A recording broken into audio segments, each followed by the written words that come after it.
ನನ್ನೆಲ್ಲ ಪ್ರೀತಿಯ ವೀಕ್ಷಕರಿಗೆ ನನ್ನ ಪ್ರೀತಿಯ ನಮಸ್ಕಾರಗಳು. ನಮ್ಮ ಚಾನಲ್ನ ಇದೇ ಮೊದಲು ನೋಡ್ತಾ ಇದ್ದೀರಾ ಅಂದರೆ ದಯವಿಟ್ಟು ಸಬ್ಸ್ಕ್ರೈಬ್ ಮಾಡ್ಕೊಳ್ಳಿ ಫ್ರೆಂಡ್ಸ್. ಮುಂಚೆಯಿಂದ ನೋಡ್ತಾ ಇದ್ದೀರಾ, ಇನ್ನೂ ಸಬ್ಸ್ಕ್ರೈಬ್ ಮಾಡ್ಕೊಂಡಿಲ್ಲ ಅಂದರೆ ದಯವಿಟ್ಟು ಸಬ್ಸ್ಕ್ರೈಬ್ ಮಾಡ್ಕೊಳ್ಳಿ ಫ್ರೆಂಡ್ಸ್, ಸಪೋರ್ಟ್ ಮಾಡಿ. ನೋವು ನಿಮ್ಮನ್ನು ಬಲಪಡಿಸುತ್ತದೆ, ಭಯವು ನಿಮ್ಮನ್ನು ಧೈರ್ಯಶಾಲಿಯನ್ನಾಗಿ ಮಾಡುತ್ತದೆ, ಹೃದಯಾಘಾತವು ನಿಮ್ಮನ್ನು ಬುದ್ಧಿವಂತರನ್ನಾಗಿ ಮಾಡುತ್ತದೆ. ಆದ್ದರಿಂದ ಉತ್ತಮ ಭವಿಷ್ಯಕ್ಕಾಗಿ ಇಂದಿನವರಿಗೆ ಧನ್ಯವಾದಗಳನ್ನು ತಿಳಿಸಿರಿ. ಆರಂಭವನ್ನು ಹೊಂದಿರುವ ಪ್ರತಿಯೊಂದಕ್ಕೂ ಅಂತ್ಯವಿದೆ. ಅದರೊಂದಿಗೆ ನಿಮ್ಮ ಶಾಂತಿಯನ್ನು ಮಾಡಿಕೊಳ್ಳಿ ಮತ್ತು ಎಲ್ಲವೂ ಚೆನ್ನಾಗಿರುತ್ತದೆ. ಜೀವನವು ಒಂದು ನಾಣ್ಯದಂತೆ. ಸಂತೋಷ ಮತ್ತು ನೋವು ಎರಡು ಬದಿಗಳು. ಒಂದು ಸಮಯದಲ್ಲಿ ಒಂದು ಬದಿ ಮಾತ್ರ ಗೋಚರಿಸುತ್ತದೆ, ಆದರೆ ಇನ್ನೊಂದು ಕಡೆ ತನ್ನ ಸರದಿಗಾಗಿ ಕಾಯುತ್ತದೆ ಎಂದು ನೆನಪಿಡಿ. ವಿಶ್ರಾಂತಿ. ನೀವು ಉತ್ತಮ ಹೃದಯ ಮತ್ತು ಶುದ್ಧ ಉದ್ದೇಶಗಳನ್ನು ಹೊಂದಿದ್ದರೆ ಎಲ್ಲವೂ ಯಾವಾಗಲೂ ನಿಮ್ಮ ಪರವಾಗಿ ಕೆಲಸ ಮಾಡುತ್ತದೆ. ಆಲೋಚನೆಗಳಲ್ಲಿ ಮಾತ್ರ ವ್ಯತ್ಯಾಸವಿದೆ. ಇಲ್ಲದಿದ್ದರೆ ಸಮಸ್ಯೆಗಳು ನಿಮ್ಮನ್ನು ದುರ್ಬಲಗೊಳಿಸುವುದಿಲ್ಲ, ಆದರೆ ಬಲಶಾಲಿಯಾಗಿಸುತ್ತದೆ. ಯಾವುದೇ ವಿಷವು ಸಕಾರಾತ್ಮಕ ಚಿಂತಕನನ್ನು ಕೊಲ್ಲುವುದಿಲ್ಲ ಮತ್ತು ಯಾವುದೇ ಔಷಧಿಯು ನಕಾರಾತ್ಮಕ ಚಿಂತಕನನ್ನು ಉಳಿಸುವುದಿಲ್ಲ. ಈ 4 ಗೋಲ್ಡನ್ ನಿಯಮಗಳು ಸಕಾರಾತ್ಮಕ ಜೀವನ ಶೈಲಿಗೆ ಸಹಾಯವಾಗುತ್ತದೆ. 1.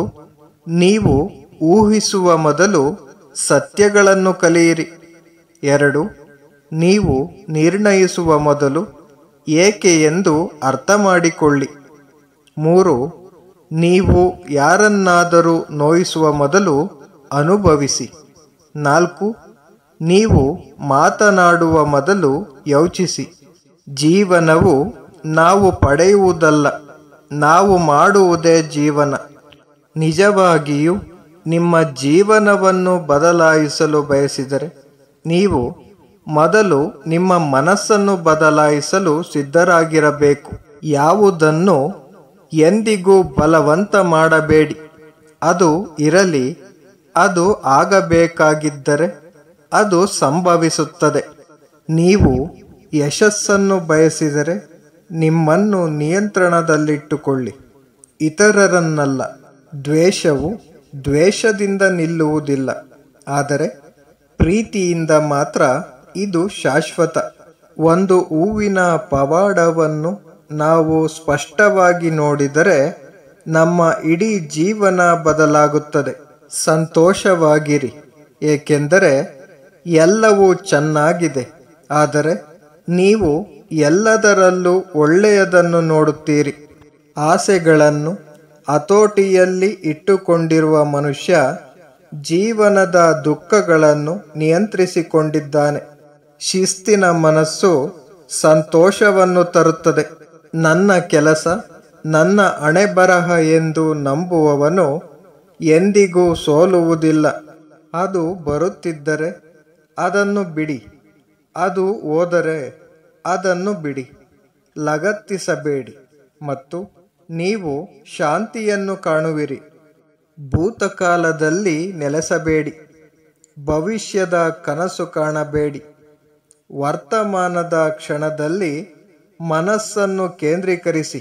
ಜನರು ಮತ್ತು ಸನ್ನಿವೇಶಗಳೊಂದಿಗೆ ಅಸಮಾಧಾನಗೊಳ್ಳಬೇಡಿ, ಏಕೆಂದರೆ ನಿಮ್ಮ ಪ್ರತಿಕ್ರಿಯೆ ಇಲ್ಲದೆ ಇಬ್ಬರು ಶಕ್ತಿಹೀನರಾಗಿದ್ದಾರೆ. ನಿಮ್ಮ ಜೀವನದಲ್ಲಿ ಯಾರನ್ನೂ ದ್ವೇಷಿಸಬೇಡಿ. ಒಳ್ಳೆಯ ಜನರು ನಿಮಗೆ ಸಂತೋಷವನ್ನು ನೀಡುತ್ತಾರೆ, ಕೆಟ್ಟ ಜನರು ನಿಮಗೆ ಅನುಭವವನ್ನು ನೀಡುತ್ತಾರೆ. ಕೆಟ್ಟ ಜನರು ನಿಮಗೆ ಪಾಠ ಕಲಿಸುತ್ತಾರೆ ಮತ್ತು ಉತ್ತಮ ಜನರು ನಿಮಗೆ ನೆನಪುಗಳನ್ನು ನೀಡುತ್ತಾರೆ. ಸಮಸ್ಯೆಗಳು ಜೀವನದ ಒಂದು ಭಾಗವಾಗಿದೆ. ಅವು ಬರದಿದ್ದರೆ ಒಬ್ಬ ವ್ಯಕ್ತಿಯು ಹೇಗೆ ಅಭಿವೃದ್ಧಿ ಹೊಂದುತ್ತಾನೆ? ಏಕೆಂದರೆ ಈ ಸಮಸ್ಯೆಗಳೇ ಮನುಷ್ಯನಿಗೆ ನಿಜವಾದ ಅರ್ಥವನ್ನು ಅರ್ಥ ಮಾಡಿಕೊಡುತ್ತವೆ. ಜನ ಹೇಳುತ್ತಾರೆ, ಹೋರಾಟ, ನಾವು ನಿಮ್ಮ ಜೊತೆಗಿದ್ದೇವೆ. ನಿಜವಾಗಿಯೂ ಜನ ಒಗ್ಗಟ್ಟಾಗಿದ್ದರೆ ಹೋರಾಟದ ಅವಶ್ಯಕತೆ ಇರುತ್ತಿರಲಿಲ್ಲ. ಸಂಕಟ ಮತ್ತು ಕಷ್ಟಗಳು ಮನುಷ್ಯನಿಗೆ ಕಲಿಸುವ ಅತ್ಯಂತ ಗುಣಗಳು. ಧೈರ್ಯದಿಂದ ಎದುರಿಸುವವರು ಯಾವಾಗಲೂ ಯಶಸ್ವಿಯಾಗುತ್ತಾರೆ. ನೀವು ನಿಮ್ಮನ್ನು ಸರಿಯಾದ ದಾರಿಯಲ್ಲಿ ತರದಿದ್ದರೆ ಮತ್ತು ತಪ್ಪು ದಾರಿಯನ್ನು ತ್ಯಜಿಸದಿದ್ದರೆ ಯಾರೂ ನಿಮ್ಮನ್ನು ಸಂತೋಷಪಡಿಸಲು ಸಾಧ್ಯವಿಲ್ಲ.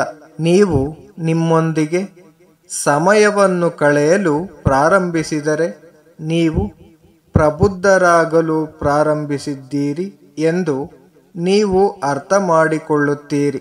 ಆದಷ್ಟು ಮೌನವಾಗಿರುವುದು ಒಳ್ಳೆಯದು, ಏಕೆಂದರೆ ನಾಲಿಗೆಯೇ ವ್ಯಕ್ತಿಯನ್ನು ದೊಡ್ಡ ಅಪರಾಧ ಮಾಡುವಂತೆ ಮಾಡುತ್ತದೆ. Thank you for watching friends. Please subscribe my channel.